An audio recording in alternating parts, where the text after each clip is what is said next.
হে guys, good morning everyone. আজকে শুক্রবার আর ঘড়ির কাঁটা এখন ঠিক 8টা। আমি রীতা তোমাদের সবাইকে নতুন আরও একটি ব্লগে স্বাগত জানিয়ে নতুন একটি দিন শুরু করছি। আজকে অনেকটা বেলা হয়ে গেছে জানো তো। আজকে বেলা হওয়ার কারণ হলো, দাঁড়াও তোমাদের এখানে ভাত আর ডিম সিদ্ধটা বসিয়ে দিয়ে একবার ছাদ থেকে ঘুরিয়ে নিয়ে আসি। দেখো ছাদ ভর্তি জলে জল। তার কারণ কি জানো? ভোর 4:45 থেকে বৃষ্টি ঝড় আরম্ভ হয়েছে। তো সে তো থামার একেবারে নাম গন্ধ কিচ্ছু নেই। আর আকাশটা দেখো এখনও পর্যন্ত পুরো আকাশটা কালো করে আছে চতুর্দিক। এখন কেউ বলবে না যে এখন ঘড়ির কাঁটায় এখন 8টা বাজে। দেখে মনে হচ্ছে না যে সবে সবে সকাল হচ্ছে। দেখো কালো কালো মেঘগুলো আকাশ থেকে ঘুরে বেড়াচ্ছে। আর যাকে যাক, এই এত দুদিন ধরে যা প্রচণ্ড গরম গেছে, সেই গরমের পর এই যে একটু স্বস্তি মিলেছে, এতে যে কি শান্তি বন্ধুরা, তো একদম বলার মতো নয়। এর থেকে পরম শান্তি আর কিছু হয় না। ভগবান হয়তো একটু মুখ তুলে তাকিয়েছে যে এই প্রচণ্ড গরমের পর একটু অন্তত মানে বৃষ্টি দেওয়া যাক, ওরা একটু শান্তি পাক। আর হাওয়াও দিচ্ছে, তার জন্যে দেখো দরজার সামনেটা একটা কাঠ দিয়ে রেখেছি। তো যেহেতু দক্ষিণ দিকের দরজা, তো প্রচণ্ড হাওয়ার একেবারে অভাব নেই। আর খুব প্রচণ্ড হাওয়া, ওই জন্য কাঠটাকে দিয়ে রেখে দিয়েছি। আর এইখানে কুমড়ো ভাজা বসিয়েছি। কুমড়োটা অনেক দিন থেকে ফ্রিজে পড়ে আছে জানো। কুমড়োটা আজ করব কাল করব করে করা আর হয় না। সেই যা পুঁই শাক করেছিলাম, তো ভাসুরকে বলেছিলাম যে একটু কুমড়ো দিতে, পুঁই শাকের মতো। সে একেবারে দিয়েছে 1 কিলো মতো করে দিয়েছে। তো সেটা আর একদিনে কি শাক টাক করলে কি আর খাওয়া হয় বলো। তো ওইটাই রয়ে গিয়েছিল ফ্রিজে। তো আজকেই করে ফেললাম। কুমড়ো শুধু ভেজে ফেলেছি, আর এখানে ডিমের ঝাল করব। আলু দিয়েই ডিমের ঝাল করব। আলু না হলে তো আবার ভাত মেখে খাবে কি দিয়ে? এটা তো আমার বরের কথা। আমার বর আলু ছাড়া খেতেই পারে না, সে মাংসতে হোক আর ডিমের ঝালেই হোক। আমি যদি শুধু ডিমের ঝাল করি তাহলে জানবে যে আলু আমার ভাতে দেওয়া আছে। তো আলু ছাড়া একদম খেতে পারে না। আমরা যেমন কাই দিয়ে মেখে খাই, কাইটা ভালো হলেই সেই দিয়ে আমাদের ভাতটা মেখে খাওয়া হয়ে যায়, কিন্তু না, আমার বরের আলু চাই। তো এখানে দেখো মশলাটাকে কষে নিচ্ছি, ডিমগুলোকে ভালো করে ভেজে নিয়েছি। তারপর পেঁয়াজ, টমেটো, আদা রসুন সমস্ত কিছু একটু ভেজে নিয়ে, আর এখানে যা যা গুঁড়ো মশলা লাগে, হলুদ গুঁড়ো, জিরে গুঁড়ো, ধনে গুঁড়ো, একটু চিকেন মশলা দিয়েছি, নুন চিনি দিয়ে ভালো করে জল দিয়ে মশলাটা মানে গুলিয়ে নিয়েছি। যেহেতু গুঁড়ো মশলা, সেহেতু একটু ভিজিয়ে রাখলে না তরকারির টেস্ট খুব ভালো হয়। তো ওই জন্য আমি একটু জলে ভিজিয়ে নিয়েছি। আসলে কি বলো তো, বাটা মশলার টেস্ট যেরকম, ওই যা এক প্রকার বলতে পারো দুধের স্বাদ ঘোলে মেটানোর মতো।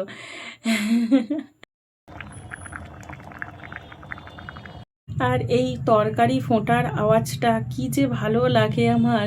তো ওটাই তোমাদের সঙ্গে শেয়ার করলাম, যেহেতু এটা একটা লাইফস্টাইল ভিডিও, মানে লাইফস্টাইল ব্লগ। আমি সারাদিন কি করতে থাকি না করতে থাকি, কি কি আমার ভালো মন্দ সমস্ত কিছু তোমাদের সঙ্গে শেয়ার করা।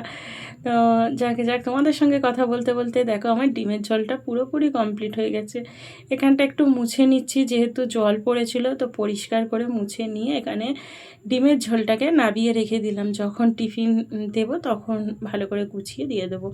তো এখন চাপা চুপি দিয়ে সুন্দর করে খাবার দাবারগুলোকে রেখে দিয়েছি, দিয়ে একদম সময় নষ্ট করিনি। কেননা আজকে একটু বাইরে যাওয়ার আছে। কোথায় যাব না যাব পরে তোমাদের বলছি। তো গ্যাসটাকে ভাবলাম যে একেবারে রান্নাবান্না হয়ে যাওয়ার পর একেবারে পরিষ্কার করে মুছে নিয়ে তারপর নিচই যাই। নিচই গিয়ে যেটুকু বাসন আছে সেটুকু নয়, তারপর মাজা ধোয়া যাবে।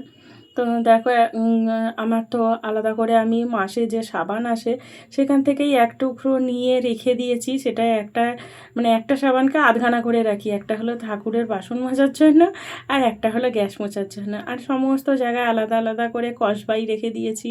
তো কসবাইট দিয়ে সুন্দর করে গ্যাসটাকে মেজে নিয়ে, আর স্টিলের তো একটুখানি মাজা ধোয়া করলে সুন্দর কিন্তু ঝকঝকে চকচকে হয়ে থাকে। আর আমার কিন্তু স্নান ধান পুরো কমপ্লিট হয়ে গেছে আজকে। আজকে আমি সকাল সকাল, যেহেতু দেরি করে ঘুম থেকে ওঠা হয়েছে, জানি আজকে এক জায়গায় বেরোনোর হবে, তারপরেও ঠান্ডা ঠান্ডা ওয়েদার পেয়েছি। তো তো ভাবলাম তখন যখন উঠবো তখন কিন্তু খুব মুষলধারে বৃষ্টি হচ্ছিল। তো ভাবলাম এই বৃষ্টিতে তো মেয়েকে স্কুলে নিয়ে যাওয়া যাবে না, তো একটু ঘুরে শুয়েছি, ব্যাস একেবারে পুরো 8টা। তো উঠে কোনো রকমে উঠেই আগে একেবারে স্নান ধান করে নিয়েছি। মাথাটা যদিও বা চুলটা আমি বেশি ভেজাই না, তো ওই জন্য একটু যেটুকু পাখার তলায় শুকনো করে নিয়েছি। নিয়ে ওই সিঁদুর টিঁদুর পরতে পরতে তারপর এইদিকে পরিপাটি হতে হতে আগে ভাতটা তো বসিয়ে দিয়ে গেলাম, দিয়ে তারপরে একটু পরিপাটি হয়ে নিয়েছি। নিয়ে চুলটা খুলে নিয়ে একটু পাখার তলায় বসেছিলাম, নিয়ে তারপর চুল শুকিয়ে গেছে, চুল একেবারে পুঁটলি করে বেঁধে নিয়েছি। আসলে চুল খুলে আমি কোনো কাজ করতে পারি না গো।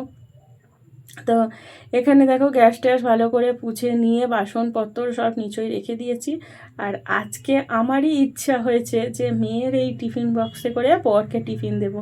আসলে বরের যে টিফিন বক্সটা আছে সেটা একটু ফেটে গেছে, তো ওই জন্য ভাবলাম যে এই টিফিন বক্সে দেখি দিয়ে যে যদি ঠিকঠাক থাকে তাহলে এইরকম একটা বরের জন্য, বরকেও বলবো এইরকম একটা কিনে দাও, তোমাকে আমি টিফিন দেবো। তো সেটাই আমি দেখো একবার ট্রাই তো করে দেখি। ঝোল আমি বেশি দিইনি, আলু ডিম একটা ভাগে, কুমড়ো ভাজা একটা ভাগে, আর ঝোলটা আলাদাভাবে দিয়েছি। আর এখানে এই যে খাবারও বেড়ে নিয়েছি। তারপর এই ঘরটা গুছিয়ে নিই, যেহেতু বাসি বিছনা, তো বাসি বিছনা রেখে কোথাও যেতে আমার একদম ইচ্ছা করে না জানো। তো ওই জন্য ভাবলাম বিছনাটা একেবারে পরিপাটি করে গুছিয়ে তারপর বেরোবো। তো ওই জন্য যেই ভাবা সেই কাজ, একেবারে বিছনাপত্তর গুছিয়ে নিতে আরম্ভ করে দিয়েছি। আসলে কি বলতো, এখন আজকে পর তাড়াতাড়ি অফিস বেরিয়ে গেছে, তো ওই জন্য এখন বাজে 10টা। তো খাওয়া দাওয়া করার পর একেবারে টিফিন সমস্ত কিছু গুছিয়ে দিয়ে দিয়েছি, দিয়ে বাসন টাসন মেজে নিয়ে একেবারে ছাদেতে মেলে দিয়েছি জানো। তো একেবারে মেলে দিয়ে তারপর এখানে চলে এসেছি বিছনা গুছোতে। তো ওই জন্য যেহেতু এখন মানে যেখানে যাব সেখানে এখন তো তোমার তাড়াতাড়ি এত খুলবে না, তো ওই জন্য ভাবলাম যে না, আগে বিছনাটাকে গুছিয়ে নিই, তাহলে এখানে সময়টাও হয়ে যাবে, আমার কাজটাও গুছানো হয়ে যাবে, তাই না। তো এইখানে দেখো বিছনা টিছনা গুছিয়ে নিয়েছি। আর কালকে যেহেতু ভোরের দিকে একটু বৃষ্টি হয়েছে আর ঠান্ডা ঠান্ডা, আর কুলার চলে, কুলারের হাওয়া তো মানে প্রচণ্ড ঠান্ডা লাগে আমার। যেহেতু বরফের সিস্টেম দেওয়া আছে, যে বরফ রাখার জায়গা আছে, তো বরফ দেওয়া হয়, তো প্রচণ্ড মানে ঠান্ডা হয়ে থাকে, মানে আমার কাছে তো এটা সুন্দর ঠান্ডা হয়ে থাকে। তো ওই জন্য ভোরের দিকটায় শীত শীত করেছিল, চাদরটাকে খুলে মেয়ে আর আমি দুজনে মিলে গায়ে দিয়েছিলাম। আর কুলারটাকেও চাপা দিয়ে দিচ্ছি, নাহলে এত প্রচণ্ড ধুলো মানে উড়ে যদি জালগুলোই লেগে যায় তাহলে আর কিছু করার থাকবে না। তো ওই জন্য, আর এইগুলো আমার প্রতিদিন আমায় গুছোতে হয় জানো তো, মানে যে যা নেবে তাড়াহুড়ো করে নিয়ে চলে যায়, নিয়ে গিয়ে এইরকম খুলে খালে চলে যায়। তো এইখানে অনেক কিছু জিনিসপত্র আছে। আর এই মেয়ে এই মানে এই বক্সটা আমার মেয়ে আমাকে মাদার্স ডেতে ওর ভেতরে মানে নিজের হাতে বক্স তৈরি করে সুন্দর করে আঁকার ডিজাইন করে আমাকে মাদার্স ডেতে ওর ভেতরে করে গিফট দিয়েছিল। তো আমার এত পছন্দ হয়েছিল, না ওইটা আমি আমার কাজের জন্যই রাখবো, তুই আমাকে যেখানে দিয়েছিস তাহলে ওইটা আমি আমার কাজের এতেই রাখবো। তো এটা সুন্দর করে গুছিয়ে রেখে দিয়েছি। আর এই দেখো তোমাদের বললাম না যে বেরোনোর আছে, দেখো রেডি হয়ে বেরিয়ে গেছি। মেয়ে আমার সঙ্গে সাইকেলে করে যাচ্ছি পঞ্চায়েতে। তার কারণ তোমরা এতদিনে বুঝেই গেছো যে ফর্ম জমা দিতে যাচ্ছি। ফর্ম তো দিয়ে গিয়েছিল, বাড়ি বাড়ি তো ফর্ম দিয়ে যায়, আর দিয়ে গিয়েছিলো সেইটাকেই জমা দিতে যাচ্ছি। তো জমা দিয়ে প্রচণ্ড ভিড় হয়েছিল জানো, তো ওই জন্য কোনো আর ভিডিও করতে পারিনি। একেবারে ওখানে কাজ সেরে দিয়ে একদম এলাম তখন 1:45, আর গেলাম যখন 11:30, এতটাই প্রচণ্ড ভিড় হয়েছে। তো সমস্ত কিছু কাজবাজ করে ওখানকার কাজ মিটিয়ে নিয়ে তারপরে যে চলে এসেছি ঘরে, আর মেয়ে গেছে স্নানে। আর আমি এখানে ভাবলাম যে না, জামা কাপড়গুলো এরকম অগোছালো আমার একদম দেখতে ইচ্ছে করে না। তো আমার একেবারে সুন্দর ভাঁজ করা থাকবে, পরিপাটি করা থাকবে, আমার এরকম চতুর্দিক আমার গুছোনো থেতনো থাকবে, আমার কি ভালো লাগে দেখতে। তো ওই জন্য আমি সব সময় গুছিয়ে রাখার চেষ্টা করি। তো জামা কাপড়গুলোকে সুন্দর করে গুছিয়ে রেখে দিচ্ছি, যখন যা দরকার হবে টুকুর টুকুর করে সব নিয়ে যাবে। তো আর আজকে জানো তো কিচ্ছু কাচাকুচি করিনি, আসলে এসেছি তখন 1:45 তোমাদের বললাম।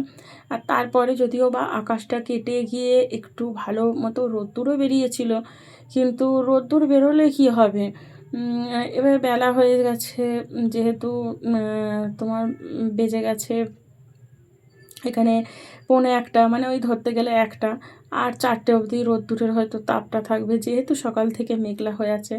অন্য দিনের মতো এতটা গরমও নেই যে গরমের তাপে তাপে সব শুকিয়ে যাবে।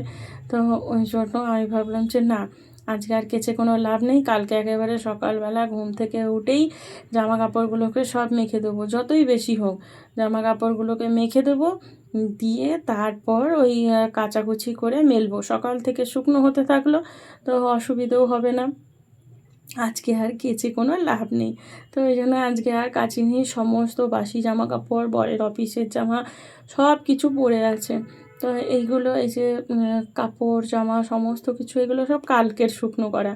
তো ওইগুলোকেই আমি গুছিয়ে নিচ্ছি যাতে আমার প্রয়োজনে লাগে। আর যেহেতু রাত্রিরে বেরোনো হবে, মানে মেয়েকে সন্ধ্যের দিকে পড়তে দিতে যাব, তো সেহেতু জামা কাপড়গুলো আমি আর উপরে গিয়ে আর রাখিনি। আর বরের জামা কাপড় সব তো জানো যে আমি ডামেতে রাখি, বাংকারের ওপরে ডাম আছে, সেই ডামের মধ্যে রাখি। আসলে আলমারি নেই তো, তো আলমারি এখনো অবধি কেনা হয়নি। মধ্যবিত্ত ঘরে শখ পূরণ করা মানে জানো একেবারে প্রচুর, মানে বিলাসিতার সমান হয়ে যায়।